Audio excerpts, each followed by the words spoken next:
Hey guys, Greg with BTOD TV and BTOD.com. In today's stability testing, we're going to be taking a closer look at the Ikea Idasen product. Now, if you haven't watched these videos before, what we like to do is we like to look at 4 specific heights. So the bottom height, a 39-inch, 42.5-inch, and the max height, if permitting, with the standing desk. And then we like to apply 3 different weights, again, if the standing desk will allow for it. So for this desk, we'll be looking at 100 pounds and maxing it 208 pounds. Now, if you want to know more about why we picked these heights and these weights, we've got a link up in the top right-hand corner, also down in the description, so that you can watch the video to learn a little bit more about our stability testing. With that, let's go ahead and get started with our first stability test at the bottom height with 100 pounds. Before we go ahead and do our first test, I want to talk about a couple things really. Number one, I've got the Ikea Idasen's app here from Linac. So this Desk Connect app is going to allow me to move the desk up and down so I have a better idea. It's got a digital readout for the height so that we know we're at the right heights when we're doing our testing. Also, you can see we do have the 2 cinder blocks here with the smaller dumbbell and the weight of the surface for us to get to our initial 100 pounds. We've also got a second camera, so you're going to get a better angle when I do the front to back rocking test. And we'll just be going back and forth there so you get a better idea of kind of what's happening with the desk as I'm moving around it.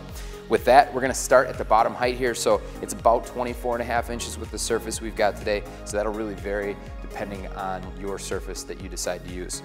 Let's go ahead and see what it's like. Wobble first, so wobble is going to be left to right. You can see there's no movement here with this one. Same thing, front to back, we're rocking, we've got no motion there. So the next one that we test is at the 39 inches. So we'll bring the desk up to 39 inches.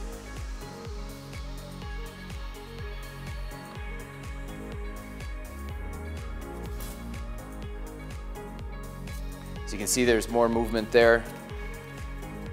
But front to back, that thing is pretty rock solid. So 39 inches, 42.5 inches is our next one that we want to test, and this is going to be what you'd want for the average male in the US again. So 5'9". You can see without a cross support down there, it definitely has a lot more motion.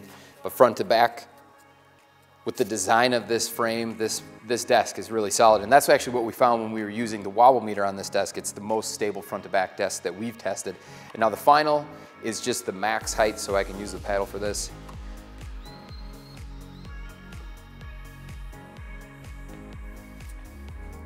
And at max height, you can see it really doesn't take much motion, or much effort, excuse me, to get a lot of motion.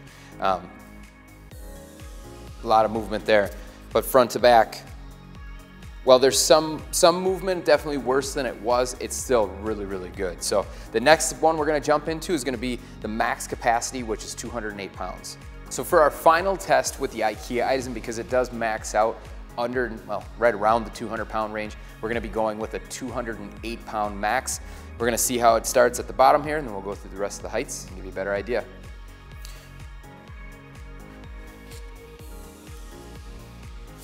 So you can see nice and stable here at the bottom, both directions.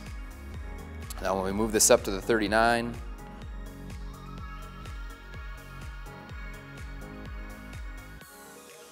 if you've watched our weight capacity stuff, you know the Ikea Idasen doesn't necessarily love to be ran near its max capacity. It's pretty slow. So you can see at 39, doesn't take as much effort to really get that desk to move back and forth with the max capacity, but front to back, this thing is still really, really solid. So you definitely see a difference without the cross support at that mid height, the height for the average woman. Now if we take it to 42.5,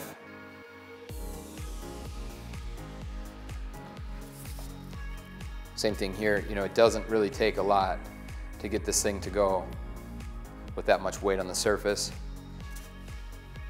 But, you know, front to back, this thing is still rock solid. So I'm pushing with both hands, no real movement there. And then lastly, we'll just go up to the max height.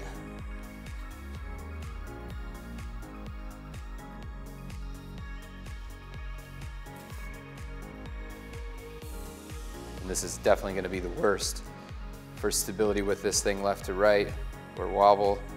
Doesn't take a lot to get that thing to move.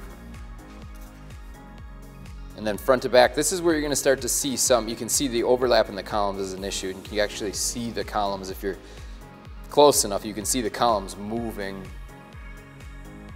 So that's where it's gonna have its worst stability front to back. Hopefully this video helped give you a better idea on how the Ikea Idasen is going to be impacted by the different weights that we tested here. Again, it was 100 pounds and then the max of 208. You can see through testing that left to right, this isn't a surprise because this desk doesn't have a traditional cross support. We've talked about this at length for the last almost 4 years now. It does have wobble issues, but the design on the frame, I mean, that really helps tremendously with that front to back rocking motion, and it really isn't until you get up into the max heights that you have any real rocking issues with this desk, even when it's at max capacity. Hopefully the video was helpful. If it was, don't forget to hit that like button. We got a ton of these coming out. I know you guys requested them, so make sure you stay tuned. And if you haven't subscribed, subscribe so you don't miss out on any of these coming out or anything else that we've got standing desk related. Thanks a lot for watching.